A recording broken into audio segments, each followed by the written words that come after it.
శుక్లాంబరధరం విష్ణుం శశివర్ణం చతుర్భుజం ప్రసన్నవదనం ధ్యాయేత్ సర్వవిఘ్నోపశాంతయే శ్రీవేంకటాచలధీశం శ్రియాధ్యాసితవక్షసం శ్రితచేతనమందారం శ్రీనివాసమహం భజే కళ్యాణాద్భుతగాత్రాయ కామితార్థప్రదాయినే శ్రీమద్వేంకటనాథాయ శ్రీనివాసాయ మంగళం శ్రియకాంతాయ కళ్యాణనిధయే నిధయేర్థినాం శ్రీవేంకటనివాసాయ శ్రీనివాసాయ మంగళం.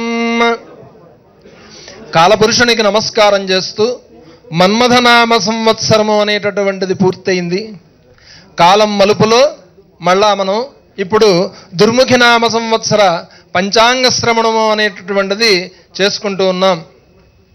పరమపురుషులు, ప్రాతస్మరణీయులు, జగద్గురువులు, చిదానంద స్వరూపులు అయినటువంటి స్వరూపానందేంద్ర సరస్వతీ మహాస్వాముల వారు విశాఖ శారదాపీఠాధిపతులకి సాష్టాంగదండ ప్రణామములు ఆచరిస్తూ చక్కగా ఈ దుర్ముఖి నామ సంవత్సరంలో రాబోయేటటువంటి శుభాశుభాలు అనేటటువంటివి ఏ విధంగా ఉంటాయి, అలాగే రాబో శుభాశుభాలని బట్టి మనం ఏ రకమైనటువంటి నిర్ణయాలు మనం తీసుకుంటే మనం పురోగమించగలుగుతాం.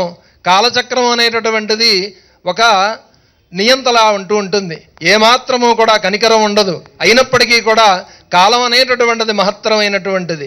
కాలం అనేటటువంటిది వేదంలో చెప్తారు, ఈశ్వరో నిత్య కాలాత్మ అని చెప్తారు. కాలస్వరూపుడు అఖండమైనటువంటి భగవత్ స్వరూపం, అదే మహాకాలం. ఆ కాలం అనేటటువంటిది చాలా తీయగా ప్రతిరోజు కూడా మనకి కొత్త కొత్త వెలుగులతో వస్తూ ఉంటుంది. అలాగే ప్రధానంగా మనకి తెలియకుండానే మనం ఈ కాలం అనేటటువంటిది వెనక్కి తిరిగి చూస్తే జీవితంలో ఇన్ని సంవత్సరాలు గడిచిపోయాయా అని మనకి ఆశ్చర్యం వేస్తూ ఉంటుంది. కాబట్టి మనం ప్రధానంగా కనుక చూస్తే కాలం అనేటటువంటిది బలీయమైనటువంటిది. కాలోహి దురతిక్రమ అంటారు. కాలాన్ని అతిక్రమించడం ఎవరి వల్ల కూడా సాధ్యం కాదు. మనం ప్రధానంగా ఈ కాలంలో ఈ ఉగాది పంచాంగ శ్రవణంలో ప్రధానంగా ప్రతిరోజు కూడా మనకి బ్రహ్మాండమైనటువంటి మహత్తరమైనటువంటి రోజుగానే గుర్తున్నప్పటికీ కూడా ధ్వజారోహణము, అలాగే తైలాభ్యంగనము, నూతన వస్త్రధారణము, అలాగే బ్రహ్మపూజ, గణపతి పూజ, మహాశాంతి పూజ, నింబకుసుమ భక్షణము, ఉగాది పంచాంగ శ్రవణము, ఇలాగే చలివేంద్రాలు ఏర్పాటు చేయడము, రాజమిత్ర మొదలైనటువంటి వాళ్ళందరినీ కూడా సందర్శించడము, వసంత నవరాత్రి మహోత్సవాలు అనేటటువంటివి ఈ రోజు నుంచి ప్రారంభం అవుతూ ఉంటాయి. కాబట్టి ప్రధానంగా మనం ఆధ్యాత్మిక, ఆదిదైవిక, ఆదిభౌతిక కారణాలు అనేటటువంటివి మనకి ఈ పండగలో పరమార్థంగా మనం తెలుసుకోవాలి. ప్రధానంగా మనకి ఈ ఋతువులన్నీ కూడా మనకి వస్తూ ఉంటాయి. వసంతంలో మనం జరుపుకునేటటువంటి ప్రధానమైనటువంటి పండగ ఏమిటయ్యా అంటే అదే ఉగాది మహోత్సవం. కాబట్టి ప్రధానంగా అందరూ కూడా ఉగాది మహోత్సవాన్ని జీవితానికి సంకేతంగా అందరూ భావిస్తూ ఉంటారు. కాబట్టి మనం ఈ ఉగాది పంచాంగ శ్రవణంలో శ్రీకళ్యాణ గుణావహం రిపుహరం జిత్వాత్వదోషాధికం గంగా స్నాన విశేష పుణ్యఫలదం గోదాన తుల్యం నృణాం ఆయుర్వృద్ధిదముత్తమం శుభకరం సంతాన సంపత్ప్రదం నానా కర్మ సుసాధనం సముచితం పంచాంగమాకర్ణ్యతాం అంటూ మనకి శాస్త్రకారులందరూ కూడా తెలియజెప్తూ ఉన్నారు. తిథిర్వారంచ నక్షత్రం యోగ కరణమేవచ పంచాంగమితి విఖ్యాతం లోకోయం కర్మసాధక త్రిదేశ్చ శ్రియమాప్నోతి వారాద్ ఆయుష్యవర్ధనం నక్షత్రాత్ ధరతే పాపం లోకాత్ రోగ నివారణం కరణాత్ కార్యసిద్ధించ లోకాత్ పాప నివారణం అంటూ మనకి చక్కగా ఈ పంచాంగ శ్రవణం గురించి, అంటే తిథి వల్ల మనకి సంపద, యోగ కరణాలు మొదలైనటువంటి వాటి వల్ల మనం సకల విధములైనటువంటి సౌభాగ్యాలు మనం పొందగలుగుతాము అని మనకి శాస్త్రం ద్వారా తెలుస్తోంది. ప్రధానంగా మనం ఈ సంవత్సరం కనుక ఫలితాంశాలను కనుక మనం చూసినట్లయితే ఈ సంవత్సరం శుక్రవారంతో ప్రారంభం అవుతోంది. శుక్రుడు ఈ సంవత్సరానికి రాజు. కాబట్టి దుర్ముఖి నామ సంవత్సరం పేరు అనేటటువంటిది కొద్దిగా ఇబ్బందికరంగా ఉన్నప్పటికీ కూడా దుర్ముఖి నామ సంవత్సరంలో నిజాలుగా చెప్పుకోక తప్పదు. దుర్ముఖి నామ సంవత్సరము అంటే మనుషులందరూ కూడా స్వార్థంతో ఉంటారు. కాబట్టి స్వార్థాన్ని వీడితేనే అభివృద్ధి అనేటువంటిది ఉంటుంది. అందరికీ సౌభాగ్యము అనేటటువంటి కాన్సెప్ట్తో కనుక ముందుకు పెడితే మనకి సంఘంలో ఎలాంటి అవాంతరాలు అనేటటువంటి ఉండవు, అసమానతలు తొలగిపోతాయి. ఈ దుర్ముఖి నామ సంవత్సరంలో రాజు శుక్రుడు అవడం వల్ల శుక్రుడి వల్ల సుఖోపభోగాలు అనేటటువంటివి బాగా పెరుగుతాయి. సుఖోపభోగాలు పెరగడంతో పాటు ప్రధానంగా మనకి ఈ సుఖోపభోగాలతో పాటు పాడి పంటలు అనేటటువంటివి చక్కగా ఉంటున్నప్పటికీ అకాలమైనటువంటి వర్షాలు వచ్చినందువల్ల పంటలు అనేటటువంటివి కొన్ని పాడవుతూ ఉంటాయి. అలాగే వెండి అనేటటువంటిది మనకి బాగా రేటు అనేటటువంటిది పెరుగుతుంది. మంత్రి బుధుడు అవడం వల్ల పరిపాలనాపరమైనటువంటి ఇబ్బందులు అనేటటువంటివి తలెత్తుతూ ఉంటాయి. ప్రధానంగా బుధుడు మంత్రి కావడం వల్ల మనకి సలహాలు మంచివే అవుతున్నప్పటికీ కూడా మనం ఆచరించడం అనేటటువంటిది కొద్దిగా ఇబ్బందికరంగా ఉంటూ ఉంటుంది. ఎందువల్ల అంటే బుధుడు శుక్రుడు కలిసినప్పటికీ కూడా మిగతా గ్రహాలన్నీ కూడా సంపూర్ణంగా మనకి అనుకూలించడం లేదు. కాబట్టి ప్రధానంగా దుర్ముఖి నామ సంవత్సరంలో ప్రజలందరూ కూడా సుఖ సంతోషాలతో ఉండాలి అంటే రుద్రాభిషేకము మొదలైనవన్నీ కూడా చేయాలి. రుద్రాభిషేకం చేసినందువల్ల మనకి సకల విధములైనటువంటి ఇక్కట్లు కూడా పోతాయి. ఆధ్యాత్మిక ఆదిదైవిక ఆదిభౌతిక కారణాలు అనేటటువంటి ఈ విధంగా ఉన్నప్పుడు ప్రధానంగా మనం ఈ పంచాంగ శ్రవణంలో పార్టీ పరంగా అంటే వ్యక్తిగతంగా ద్వాదశ రాశుల వాళ్ళకి కూడా మనకి పంచాంగాల్లోనే ఉంటూ ఉంటాయి. మేషం, వృషభం, మిథునం, కర్కాటకం, సింహం, కన్యా, తులా, వృశ్చికం, ధనుస్సు, మకరం, కుంభం, మీనం మొదలైనవన్నీ కూడా మనకి ఈ రాశులన్నీ కూడా మనకి పంచాంగాల్లోనే ఫలితాలు ఉంటున్నప్పటికీ కూడా మనం పార్టీ పరంగా కనుక ఆలోచించినప్పుడు వైఎస్ఆర్సీపీకి ఈ దుర్ముఖి నామ సంవత్సరం అనేటటువంటిది బ్రహ్మాండంగా కలిసి వస్తుంది. పోయిన మన్మథనామ సంవత్సరంలో ప్రజల్ని ఆకట్టుకోవడంలో 100% కూడా సక్సెస్ని సాధించారు అని మనం తెలుసుకుంటూ ఉన్నాం.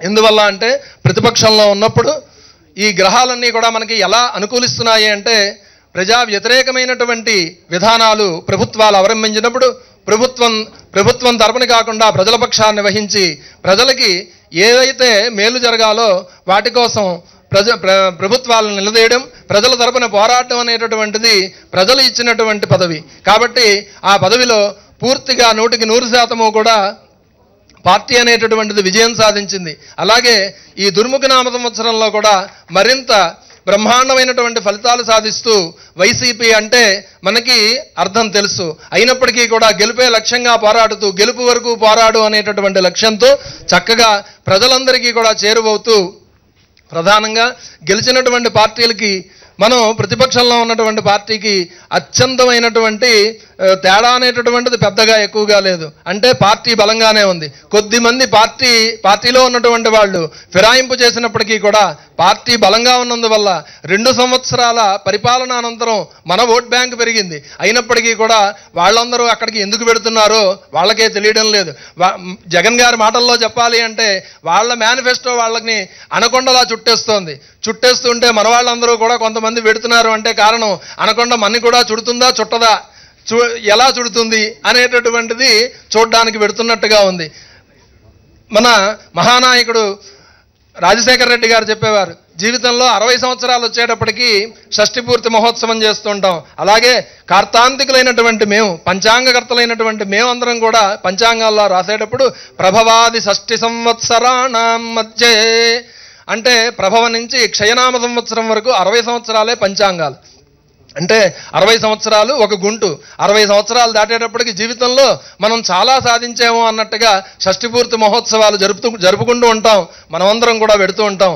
అంటే 60 దాటింది అంటే జీవితంలో చాలా పెద్ద గొప్ప సాధించినట్లు. కాబట్టి అలాగా పంచాంగము అనేటువంటిది మనకి 60 సంవత్సరాలు జరుపుతుంటే రాజశేఖర రెడ్డి గారు ఉన్నప్పుడు చెప్పేవారు 60 సంవత్సరాలు అయ్యేటప్పటికి అందరూ కూడా విఆర్ఎస్ లాంటివి తీసుకుని యువతని ప్రోత్సహించాలి అని చెప్తున్నారు. యువతని ప్రోత్సహించడం మంచిదే, కానీ ఫిరాయింపుదారులను చూస్తుంటే మాకే ఆశ్చర్యం వేస్తోంది. 40 సంవత్సరాలకి 45 సంవత్సరాలకి కూడా విఆర్ఎస్లు తీసేసుకుంటున్నారా అని. ఎందుకంటే పార్టీలోంచి బయటికి వెళ్ళిపోయిన వాళ్ళకి ఏమాత్రము కూడా రాజకీయ భవిష్యత్తు అనేటటువంటిది ఉండదు. పైగా మనకి ఓట్ బ్యాంక్ పెరుగుతున్నప్పుడు పాలకపక్షం అంతా కూడా మనకు అనుకూలంగా మనకి పేరు ప్రఖ్యాతులు వచ్చేటట్లు ప్రతిపక్షాల పోరాటాల వల్లే రాష్ట్రంలో ఈ మాత్రమైనా ప్రయోజనాలు జరిగాయని ప్రజలు భావిస్తున్నప్పుడు పార్టీలు ఎందుకు మారుతున్నారో కార్యకర్తలు జాగ్రత్తగా ఆలోచిస్తే వాళ్ళకి అర్థమవుతుంది. ఎందువల్ల అంటే సాక్షి టీవీ కానీ సాక్షి పేపర్ కానీ చదువుతున్న వాళ్ళందరికీ రాజకీయం అర్థం కాకపోవడం అనేటువంటిది ఉండదు. కాబట్టి జాగ్రత్తగా పార్టీ వీడేటటువంటి వాళ్ళందరూ కూడా స్వార్థ ప్రయోజనాల కోసమే వీడుతున్నారు అన్నది తెలుస్తోంది. అలాగే దుర్ముఖి నామ సంవత్సరంలో కూడా చర్చ జరుగుతుంది. ఏమిటి అంటే వైసీపీ అనేటటువంటిది ప్రజల పక్షాన్ని వహిస్తోంది. మహానాయకుడు వెళ్ళిపోయిన తర్వాత 4 సంవత్సరాలు నిబద్ధత కలిగినటువంటి ప్రతిపక్షంగా పనిచేసింది. ఇప్పుడు ప్రతిపక్షంలో ఉండి 5 సంవత్సరాలు కూడా నిబద్ధతగా పనిచేస్తోంది. అంటే 9 సంవత్సరాల ప్రతిపక్షంతో ప్రభుత్వాలు పోరాడేటటువంటి పరిస్థితి ఉంది. కాబట్టి ప్రజానాయకుడికి పట్టాభిషేకం అనేటటువంటి రీతిగా ఉంటుంది. కుట్రలు కుతంత్రాలు అనేకములైనటువంటి ఇప్పుడు గ్రహ సంపత్తి చూస్తున్నాం. పేరులోనే మీకు అంతా అర్థమవుతోంది. దుర్ముఖి నామ సంవత్సరము అన్నాం. దుర్ముఖి నామ సంవత్సరము అంటే ఆనందదాయకంగా చిరునవ్వుకి కేర్ ఆఫ్ అడ్రస్గా, చిరునవ్వుకి ఐకాన్ ఎవరు అంటే మన నాయకుడు. అలాంటి దానికి దుర్ముఖి పూర్తిగా వేరు. అలాంటి వేరుగా ఉండేటటువంటి దుర్ముఖి నామ సంవత్సరంలో ఎటువంటి పరిస్థితుల్లోనూ కూడా అందరూ కూడా మనసు విప్పి మాట్లాడడం అనేటువంటిది ఉండదు. పయోముఖ విషకుంభాల మాదిరిగా లోపల ఒకటి పెట్టుకుని పైన ఇంకోటిగా మాట్లాడుతూ చేసేది ఇంకొకటి చేస్తూ అనేక రకాలుగా మనుషులందరూ కూడా ఉంటూ ఉంటారు. కాబట్టి ప్రధానంగా మనం అర్థం చేసుకోవాల్సినటువంటిది ఏమిటి అంటే వైసీపీకి భవిష్యత్తు అనేటటువంటిది బ్రహ్మాండంగా ఉంది. ఇప్పుడు అన్ని వర్గాల్లోంచి అన్ని పార్టీల్లోంచి యువనాయకత్వాన్ని ప్రోత్సహించాలి అనేటటువంటి కొత్త మాటలు వింటున్నాం. ఖచ్చితంగా యువనాయకత్వాన్ని అందరూ ప్రోత్సహించాలి. ఇదేంటంటే వైసీపీ తరపుని చెప్పేటటువంటి పంచాంగం నిజంగానే ఉంటుంది. నిజానికి ఎప్పుడూ కూడా సాక్షిగా ఉంటూ ఉంటుంది. కాబట్టి ఏమిటి అంటే యువనాయకత్వాన్ని ప్రోత్సహించనందువల్ల, దీపం ఉండగానే ఇల్లు చక్కబెట్టుకోనందువల్ల, వాళ్ళకి అవకాశం వచ్చినప్పుడు ఉపయోగించుకోనందువల్ల కాంగ్రెస్ పార్టీ ఇప్పుడు యువనాయకత్వాన్ని ప్రోత్సహించనందుకు బాధపడుతోంది. ఇప్పుడు యువనాయకత్వాన్ని కనుక ప్రోత్సహించకపోతే భవిష్యత్తులో వైసీపీ యుగం అనేటటువంటిది వస్తుంది. నాయకులు ఎవరు కూడా అంటే నాయకులు వచ్చేదంతా కూడా వైసీపీ యుగం ప్రారంభం అవుతుంది. కాబట్టి ఏది ఏమైనప్పటికీ కూడా అవకాశం ఉన్నంతలో చక్కగా యువనాయకత్వాన్ని ఇప్పుడే ప్రోత్సహించుకోవడం అనేటువంటిది మంచిది అని తెలియజేస్తూ ఉన్నాం. అలాగే అమరావతి గురించి మాట్లాడితే మనకి ఏమిటి అంటే గ్రహాలన్నీ కూడా రాహుకేతువులు వచ్చేటటువంటి సెప్టెంబర్, అక్టోబర్ మాసాల్లో గ్రహ పరిస్థితుల్ని బట్టి మనం కనుక ఆలోచించినట్లయితే అమరావతి అనేటటువంటి దాని గురించి మాట్లాడితే అమరావతి రాజధాని నిర్మాణం అనేటువంటిది చేసుకుంటూ ఉన్నాం. అంటే మన వాళ్ళందరికీ కూడా తెలుగు వాళ్ళు అనేక సార్లు విడిపోయారు. గ్రహ సంపత్తి అనేటటువంటిది మళ్ళీ రిపీట్ అయింది. ఎలాగా అంటే చెన్నైలో మనం విడిపోయాం, అక్కడ తెలుగు వాళ్ళు ఉండిపోయారు. అలాగే తెలంగాణలో విడిపోయాం, తెలుగు వాళ్ళు ఉండిపోయారు. ప్రపంచం అంతా తెలుగు వాళ్ళు ఉన్నారు. కానీ ఆంధ్రప్రదేశ్లో కూడా ఇప్పుడు తెలుగు వాళ్ళు ఉన్నారు. కానీ ఆంధ్రప్రదేశ్ అనేటటువంటి మాట మనం విడిపోవడానికి దారి తీస్తుందేమో అనేటువంటిది పాలకులు గ్రహించాలి. ఎందువల్ల అంటే రాయలసీమ, ఉత్తరాంధ్ర మొదలైనటువంటి వాటి చోట నుంచి ఉద్యమాలు వచ్చేటటువంటి పరిస్థితులు ఉన్నాయి. అలాంటి మళ్ళీ విడిపోకుండా చూసుకోవాలి అంటే ఆదర్శప్రదేశ్గా మారిస్తే మంచిది. ఎందువల్ల అంటే ఆంధ్రప్రదేశ్ అంటే మనం ఎన్నిసార్లు విడిపోతున్నామో తెలుగు వాళ్ళందరూ ఏకమై ఒక్కసారిగా పోరాడితే కేంద్రం కూడా వింటుంది. కానీ 10 సంవత్సరాలు హైదరాబాద్ చూరు పట్టుకుని మనం వేళ్లాడి కనుక ఉంటే ఇక్కడ కేసీఆర్ లాంటి వాళ్ళందరూ కూడా 14 సంవత్సరాలు పోరాటం చేసి స్వంత రాష్ట్రాన్ని నిర్మించుకున్నారు. మనం వెళ్లకుండా ఎక్కడే కనుక ఉంటే వీళ్ళు వెళ్ళట్లేదు. హైదరాబాద్ని మళ్ళా చండీగఢ్ లాగా ఉమ్మడి రాజధానిగా వీళ్ళు చేసే పరిస్థితి ఉంది అని ఇక్కడ కేసీఆర్, ప్రతిపక్షాలు, అలాగే ఆంధ్రప్రదేశ్లో ఉండేటటువంటి ప్రధానమైనటువంటి పాలకపక్షం, ప్రతిపక్షం అందరూ కూడా కేంద్రంతో కలిసి పోరాడితే మన నిధులన్నీ కూడా మనకు వచ్చేవి. అలాగే ఢిల్లీకి సమానమైనటువంటి రాజధానిని మనం నిర్మించుకునే పరిస్థితి ఉండేది. సింగపూర్ అంతటి రాజధాని నిర్మించుకోకపోయినా కనీసం ఢిల్లీకి సహకరించేవారు. కాకపోతే మనం ముందుగా వెళ్ళిపోయే పరిస్థితులు వచ్చాయి అనుకోని సందర్భాలు. కాబట్టి అమరావతి పేరు చెబితే ఎక్కడ లేని మట్టి అంతా వచ్చేస్తోంది అక్కడికి. మీరు కట్టుకోండి అమరావతి అంటూ శుభప్రదంగా మంచి మంచి మట్టి అందరూ కూడా పట్టుకొచ్చిస్తున్నారు. అలాగే ఈ మధ్యకాలంలో 2 సంవత్సరాల అనంతరం ఇసుక ఉచితంగా పంచిపెడుతున్నారు. రాహుకేతువుల యొక్క ప్రభావంతో మనం కనుక ఈ దుర్ముఖి నామ సంవత్సర పంచాంగంలో కనుక గమనించినట్లయితే మట్టి మనకి అందరూ ప్రతి ప్రదేశం నుంచి వచ్చి చేరుతోంది అమరావతికి. అలాగే రాష్ట్ర ప్రభుత్వం ఉచితంగా ఇసుక పంచిపెడుతోంది. అలాగే ఇప్పుడు మనకి ఒకానొక బ్రహ్మాండమైనటువంటి అవకాశం లభించింది. లోటు బడ్జెట్ అంతా కూడా రాహుకేతువులు, గురుగ్రహం, శనిగ్రహం, రవిచంద్ర గ్రహాల వల్ల మనకి లోటు బడ్జెట్ అంతా కూడా కేంద్రం భరిస్తాను అంది. కాబట్టి వెంటనే మనం సంపూర్ణమైనటువంటి మద్య నిషేధం అనేటటువంటిది పెట్టి మోడీ గారితో చెప్పాలి, మాకు గుజరాతే ఆదర్శం, బీహార్ ఆదర్శం, కాబట్టి మేము మద్యాన్ని పూర్తిగా నిషేధిస్తున్నాము అనేటటువంటిది చెప్పి ఈ లోటు ఏదైతే ఉందో అదంతా కూడా కేంద్ర ప్రభుత్వానికి చెప్పి మనం ఆదర్శవంతంగా కనుక ఉంటే అన్ని విధాలా కూడా మనకి అత్యద్భుతమైనటువంటి పరిపాలన అనేటువంటిది వస్తుంది. తర్వాత ప్రజలందరూ బాగుపడతారు. కాకపోతే ఈ మధ్యన చెబుతూ ఉన్నారు ఏమిటి అంటే పిల్లలు ఎంతమంది అయ్యా అంటే ఉన్నారు లేరు, ఎంతమంది ఉన్నారు అని చెప్పాలి. ఇంకా పెళ్ళి అవ్వలేదనేటువంటి మాట సరి అయినటువంటి సమాధానం కాదు. పక్క రాష్ట్రాలలో మద్యం అమల్లో ఉంది కాబట్టి మేము అమలు చేయలేము మద్య నిషేధం అనేటువంటిది చెబుతున్నారు. అది చాలా తప్పు. ఎందువల్ల అంటే మంచి పని చేయడానికి పక్కవాడితో మనకి సంబంధం ఏమిటి?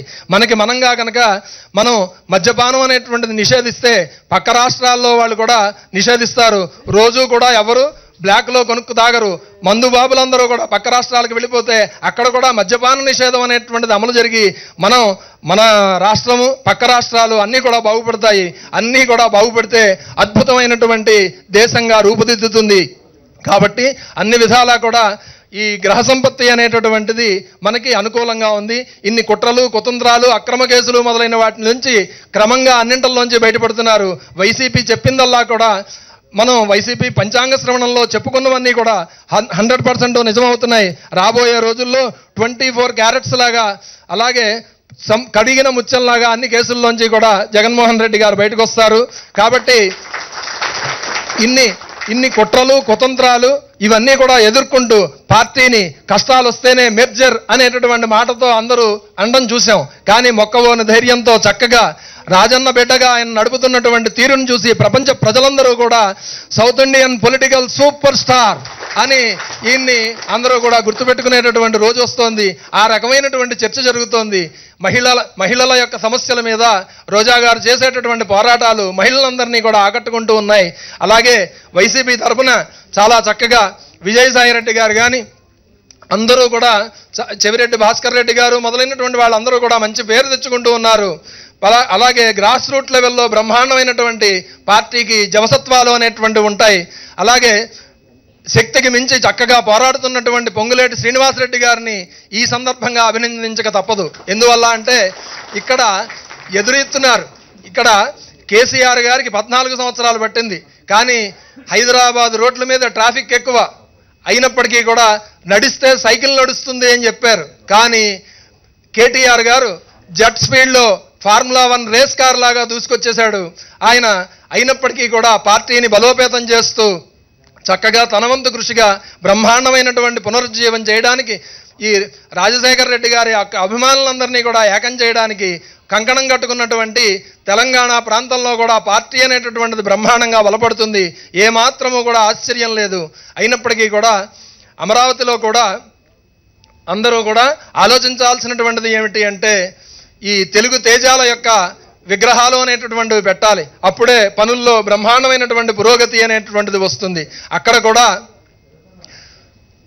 చక్కగా అమరావతి అంటే దేవేంద్రుడి యొక్క రాజధాని, అది ఇంద్రుడు యొక్క రాజధాని. కల్పవృక్షము కామధేనువు కౌస్తుభము అలాగే మొదలైనటువంటి వాటికి అన్నింటికీ కూడా పూజలు అనేటటువంటివి చేసుకుంటే పనులు వేగవంతం అవుతాయి. స్పెషల్ స్టేటస్ కావాలి అనేటువంటిది పోరాటం వైసీపీ కూడా చేస్తోంది. రాబోయేటటువంటి రోజుల్లో ఈ గ్రహ సంపత్తి అనేటటువంటిది కనుక చూసినట్లయితే గురువు రాహువు శుక్రుడు శని మొదలైనటువంటి గ్రహాలన్నీ కూడా అనుకూలంగా ఉన్నప్పటికీ కూడా మనకి ఒకటి అనిపిస్తూ ఉంటుంది. గవర్నమెంట్ మాట్లాడుతుంటే బ్యాక్ డ్రాప్లో మనకి బుద్ధుడు కనపడుతూ ఉంటాడు. దలైలామాని ముందుగా పెట్టుకుని ఆ టిబెట్లో స్వేచ్ఛా స్వాతంత్రాలు కావాలి అని దలైలామా చైనా ప్రభుత్వం మీద స్వేచ్ఛా స్వాతంత్రాలు మాకు ఇండిపెండెంట్ కావాలని అడుగుతున్నారు. ఆయన యొక్క మాటలన్నీ పక్కన పడేస్తున్నారు. ఇక్కడ కూడా మనం పోరాటాలు చేస్తున్నప్పటికీ కూడా ఫలితాలు సాధించేవి శూన్యంగా కనపడుతున్నాయి. పార్లమెంటులో సింగిల్ టేక్లో అద్భుతమైనటువంటి వాగ్దాటితో పార్లమెంటులో చేసిన ప్రసంగాన్ని విని బయట ఉన్నటువంటి 5 లక్షల మంది గెలిపించి పార్లమెంటుకి పంపించారు. అదే విధమైనటువంటి వాగ్దాటితో పార్లమెంటులో ఉన్నటువంటి ప్రధానమంత్రిని మొదలైన వాళ్ళందరినీ కూడా వెంకయ్యనాయుడు గారు మెప్పించి మనకి స్పెషల్ స్టేటస్ కనుక తీసుకొస్తే ఆయన మాటలు అక్షర నిజాలవుతాయి. నాయుడు అంటే వెంకయ్యనాయుడు గారు అని తెలుస్తూ ఉంటుంది. కాబట్టి ఏది ఏమైనప్పటికీ కూడా రానున్న రోజుల్లో స్పెషల్ స్టేటస్ సాధించుకోవాలి. అలాగే పోలవరము రైల్వే జోను మొదలైనవన్నీ కూడా రావడానికి తగినంత కృషి వైసీపీ చేస్తుంది అని గ్రహ సంపత్తి తెలుపుతోంది. కాబట్టి ఎటువంటి మనకి భయము లేదు. కార్యకర్తలందరూ కూడా మరింత ఉత్సాహంతో బ్రహ్మాండమైనటువంటి రీతిలో ముందుకు వెళ్ళాలి. అలాగే పార్టీ పరంగా ఏమాత్రము కూడా తేడా అనేటటువంటిది లేదు. పార్టీ అనేటటువంటిది ఆంధ్ర రాష్ట్రంలో పరిపుష్టంగా ఉంటుంది. 2019 ఎన్నికల నామ సంవత్సరం ఎప్పుడు వస్తుందా అని మనం అంతా కూడా ఎదురు చూస్తూ ఉన్నారు అక్కడ ప్రజలందరూ కూడా. ఎందువల్ల అంటే 12 సంవత్సరాలకు పుష్కరాలు వస్తూ ఉంటాయి. 5 సంవత్సరాలకు ఒకసారి మాత్రమే ఎన్నికలు వచ్చాయి. గతంలో ఉప ఎన్నికలు వచ్చేవి. ఇప్పుడు ఎందుకు రావడం లేదు, రాకపోవడానికి కారణం ఏమిటి అనేటటువంటిది ప్రజలందరూ కూడా ఆలోచిస్తూ ఉన్నారు. ఎందువల్ల అంటే నీల్సన్ అండ్ ఓఆర్జీ సర్వేలు కానీ గ్రహాల యొక్క సర్వేలు పంచాంగాలు కానీ ఉప ఎన్నికలు కానీ ప్రభుత్వ పని రీతిని అద్దం పడుతూ ఉంటాయి. ఉప ఎన్నికలు రాకుండా అడ్డుపడుతున్నది ఎవరు అనేటువంటిది చర్చ జరుగుతుంది. కాబట్టి ఏది ఏమైనప్పటికీ కూడా అన్ని విధాల అనుకూలమైనటువంటి కాలం ఉంది. పుష్కరాలు అనేటటువంటివి అంటే ఒక ఇంట్లో పెళ్లి జరిగింది, రెండో అమ్మాయి పెళ్లి వెంటనే చేయాలి అంటే ఒక స్థాయిలో చేయలేరు. గోదావరి పుష్కరాలు జరిగాయి, అలాగే కృష్ణా పుష్కరాలు వెంటనే వచ్చాయి. గోదావరి పుష్కరాలకి కేటాయించినటువంటి నిధులు మాదిరిగా ఇప్పుడు కేటాయించడం అనేటువంటిది జరగదు. ప్రధానంగా ప్రాణ నష్టం, ఆస్తి నష్టాలు అనేటువంటివి సంభవించవు. ఏది ఏమైనప్పటికీ కూడా అంచెపుష్కరాలు గోదావరికి వస్తాయి, అవి పూర్తిగా వెలవెలబోతాయి. కానీ అన్ని పుష్కర ఘాట్లుగానే వెలుస్తాయి. పుష్కరాలు అనేటటువంటి 12 సంవత్సరాలకు వస్తాయి. ఇప్పుడు మనం ఇంకొక మాట వింటున్నాం, నదుల అనుసంధానము అని. కానీ నదుల అనుసంధానంతో నేలంతా కూడా తడిసి బ్రహ్మాండమైనటువంటి పంటలు పండినా మనకి అది ఒక లాభంగా తెలుస్తుంటే, పంచాంగపరంగా మేము చెప్పేటటువంటిది రెండో కోణం ఏమిటి అంటే, ప్రతి సంవత్సరము ఏదో ఒక నదికి పుష్కరాలు వస్తాయి. కాబట్టి నదులన్నీ కలిసినప్పుడు కృష్ణని కృష్ణ అనలేం, గోదావరిని గోదావరి అనలేం. కాబట్టి అన్ని నదులు కలిసినప్పుడు ప్రతిరోజు మనకి కుంభమేళాయే, ప్రతి సంవత్సరము కూడా పుష్కరాలే ఉంటూ ఉంటాయి. కాబట్టి ధర్మవేత్తలు ఈ యొక్క ధర్మ సందేహాన్ని నివృత్తి చేయాలి అని మనం కోరుకుందాం. అలాగే అన్ని విధాలా కూడా వైసీపీకి అనుకూలం కాబట్టి రెట్టించిన ఉత్సాహంతో కార్యకర్తలందరూ కూడా గ్రాస్ రూట్ లెవెల్లోంచి పార్టీని బలోపేతం చేసుకుంటూ, ఈ ఫ్యాన్ అనేటటువంటిది చక్కగా ఇప్పుడు భూతాపం పెరిగిపోతోంది. భూతాపం తగ్గించాలి అంటే చల్లని గాలి రావాలి, చల్లని గాలి రావాలి అంటే వైసీపీ గెలవాలి. కాబట్టి గెలిపే లక్ష్యంగా పోరాడుతూ ఉండాలి. అన్ని విధాల అనుకూల కాలం. సర్వే జనా సుఖినో భవంతు. కాయేన వాచా మనసేంద్రియైర్వా బుద్ధ్యాత్మనా వా ప్రకృతే స్వభావాత్ కరోమి యజ్జత్ సకలం పరస్మై నారాయణాయేతి సమర్పయామి. ఏతత్ఫలం సర్వం శ్రీ అలవేలు మంగాధమేత శ్రీ వెంకటేశ్వర స్వామి శ్రీ చరణారవిందార్పణమస్తు. జయోస్తు. స్వస్తి.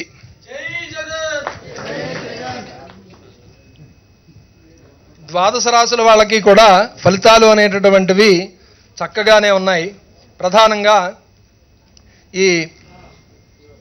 ఈ పంచాంగంలో మనకి తెలుస్తున్నటువంటిది ఏమిటి అంటే, ఈ మేషము, వృషభము, మిథునము, కర్కాటకము, సింహం, కన్యా, తులా, వృశ్చికం, ధనుస్సు, మకరం, కుంభం, మీనం, ఈ రాశుల వాళ్ళకి ఆదాయం అనేటటువంటిది 2, వ్యయం అనేటటువంటిది 8, రాజపూజ్యత 1, అవమానం 7. కాబట్టి మేషరాశి వాళ్ళందరూ కూడా జాగ్రత్తగా మాట్లాడాలి.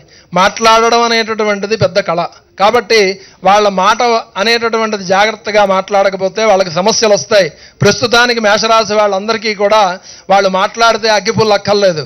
కాబట్టి ప్రధానంగా వాళ్ళు మాటలో వాడి వేడి తగ్గించుకోవాలి. అలాగే వృషభ రాశి వాళ్ళకి ఆదాయం 11, వ్యయం 14, అలాగే రాజపూజ్యత 4, అవమానం 7. కాబట్టి వీళ్ళు సమస్యలు అనేటటువంటివి కొని తెచ్చుకుంటారు. ప్రధానంగా వృషభ రాశి వాళ్ళందరూ కూడా జాగ్రత్తగా ఆలోచించి పనులు చేయాలి. ప్రధానంగా సుందరకాండ పారాయణ, సూర్య నమస్కారము వల్ల వాళ్ళు ఆరోగ్యాన్ని పొందుతారు, ఆనందంగా ఉంచగలుగుతారు.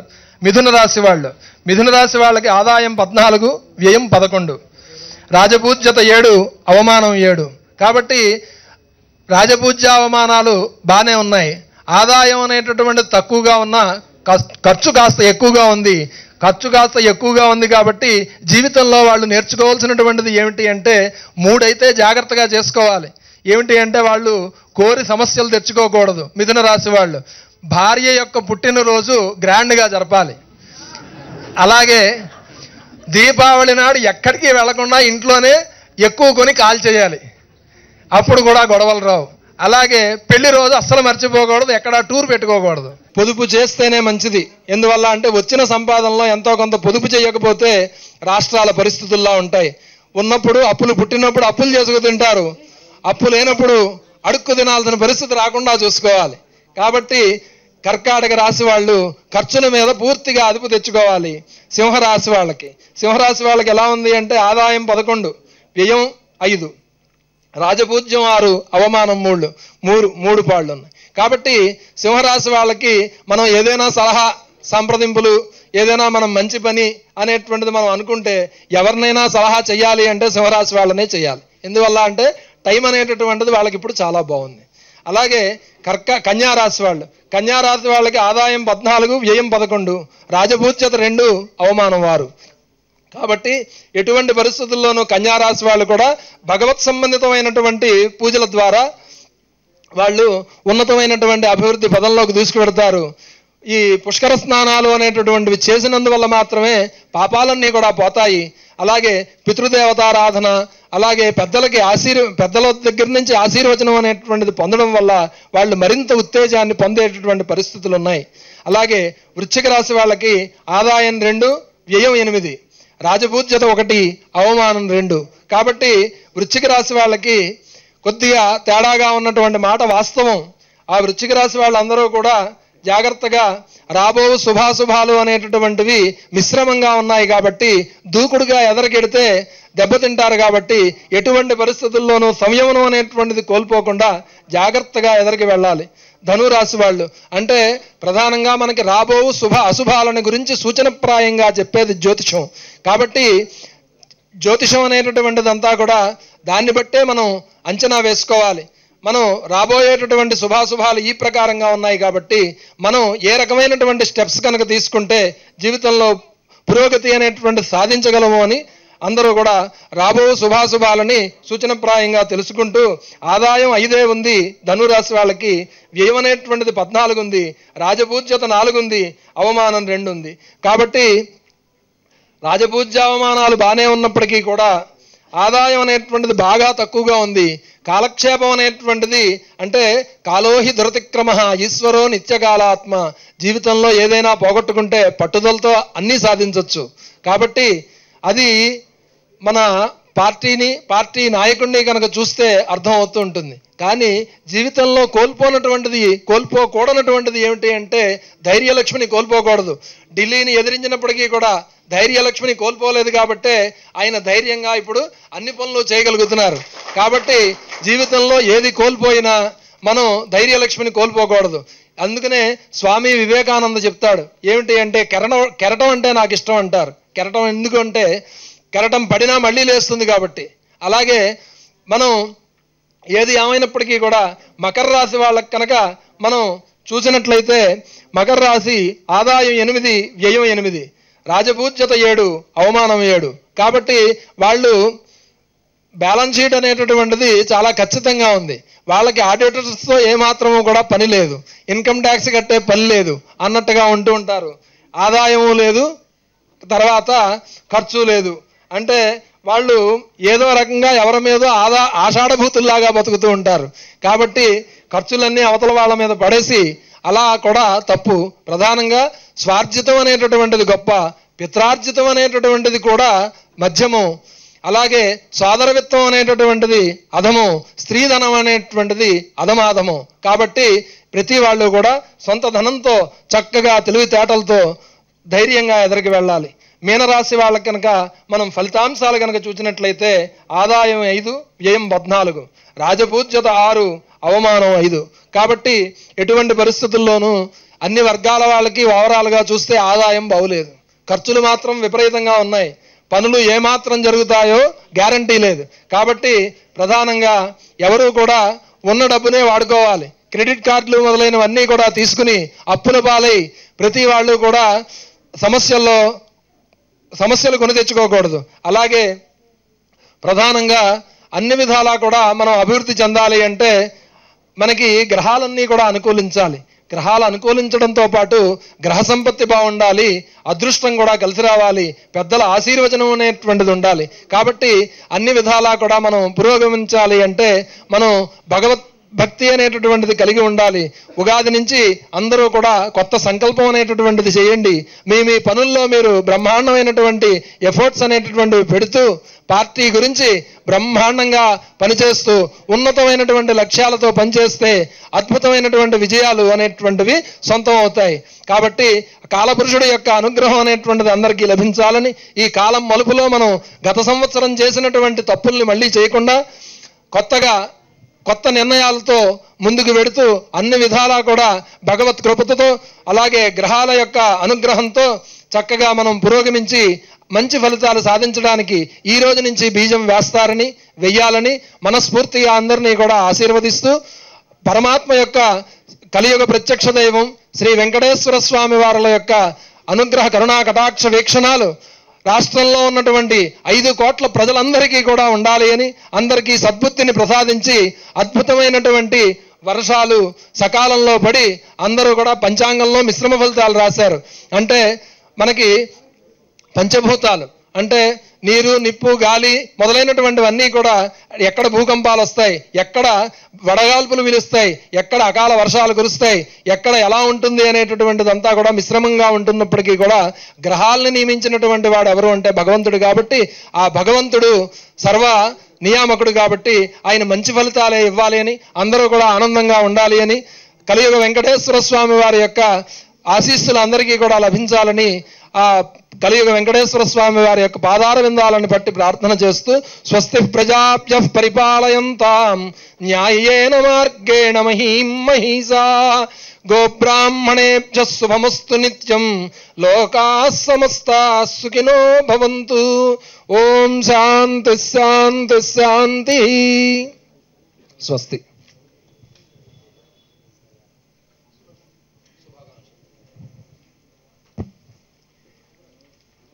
ఇక్కడికి వచ్చిన అందరి సోదరులకు, అక్క చెల్లెళ్లకు, పెద్దలకు, రాష్ట్ర వ్యాప్తంగా ఉన్న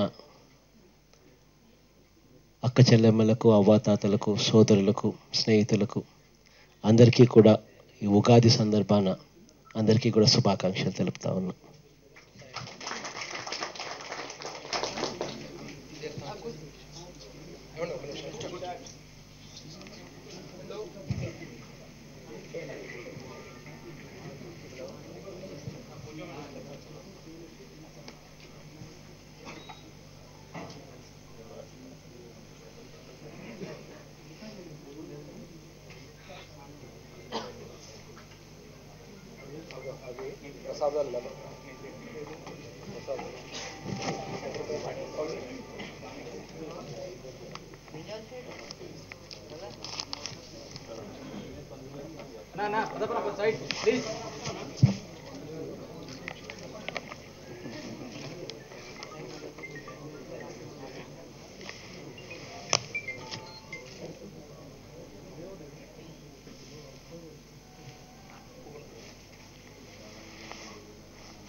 అంటే చాలా చక్కగా బ్రహ్మాండమైనటువంటి తెలివితేటలు ఉంటే కానీ కొట్టుకురావడం కష్టం.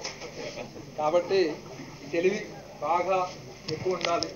దుర్ముఖి నామ సంవత్సరం కాబట్టి పచ్చడి ఆలోచిస్తారు రాజు పదారు సార్ కూడా కూర్చోండి సార్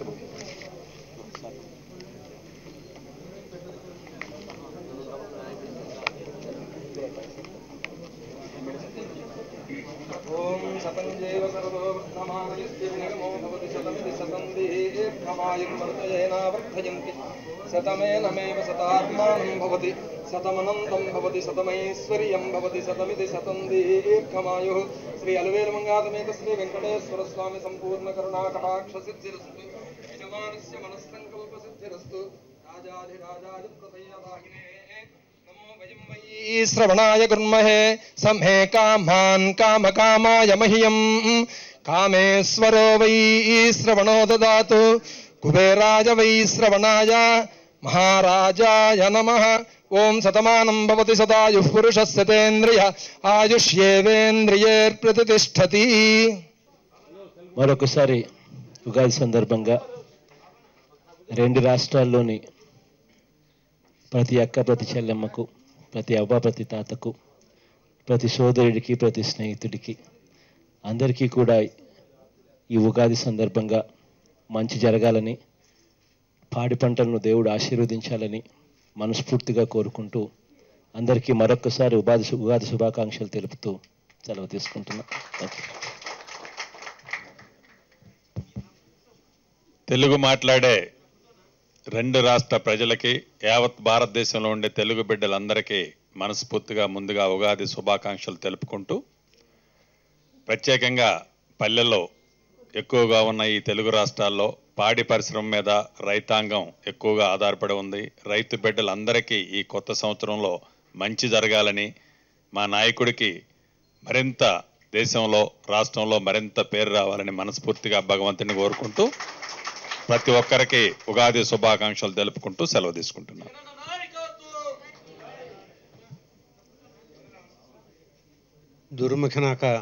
దుర్ముఖనామ సంవత్సరం ఈ ఉగాది సందర్భంగా సహజంగా అందరికి కూడా శుభం కలగాలనే మనం కోరుకుంటూ ఉంటాం.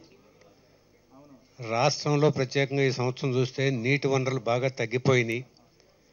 సాగునీరే కాదు, తాగునీరు కూడా కటకట్లాడేటువంటి పరిస్థితి వస్తూ ఉంది. అందువల్లే ఈ సందర్భంగా, ఉగాది సందర్భంగా ఈ సంవత్సరం వర్షాలు చాలా పుష్కలంగా కురవాలని, పాడి పంటలు బాగుండాలని, గ్రామాల దగ్గర నుంచి పట్టణాల దగ్గర నుంచి అందరూ ప్రజలు సుఖ సంతోషాలతో ఉండాలని, నీటి వనరులకు ఇబ్బందులు ఎక్కడా రాకుండా మన రాష్ట్రం సుభిక్షంగా ఉండాలని, రాష్ట్రాల్లో మన తెలుగు రాష్ట్రాల్లో అక్కడే కాకుండా మిగతా ఎక్కడ తెలుగు ప్రజలు ఉన్నా వారందరికి కూడా ఈ ఉగాది పర్వదిన సందర్భంగా అందరికీ కూడా నా శుభాకాంక్షలు తెలియజేస్తూ, జగన్మోహన్ రెడ్డి గారి నాయకత్వం ఇప్పుడు పండితులు వారు చెప్పినట్లు రోజు రోజుకి ఎంతమంది ఎట్లా వీడి వెళ్ళినా కూడా, ఎన్ని విధాలు మాట్లాడినా కూడా ఆయన నాయకత్వం కోసం ఈ రాష్ట్రమే కాదు దేశం కూడా ఎదురు చూస్తుందని కూడా మీ సందర్భంగా మనం చేస్తాం. రెండు రాష్ట్రాల ప్రజలకు, తెలుగు వారు ఎక్కడ ఉన్నా కూడా వారందరికీ కూడా శుభములు కలగాలని యుగాది పర్వదినానికి దేవుని ప్రార్థిస్తూ కోరుకుంటున్నాను.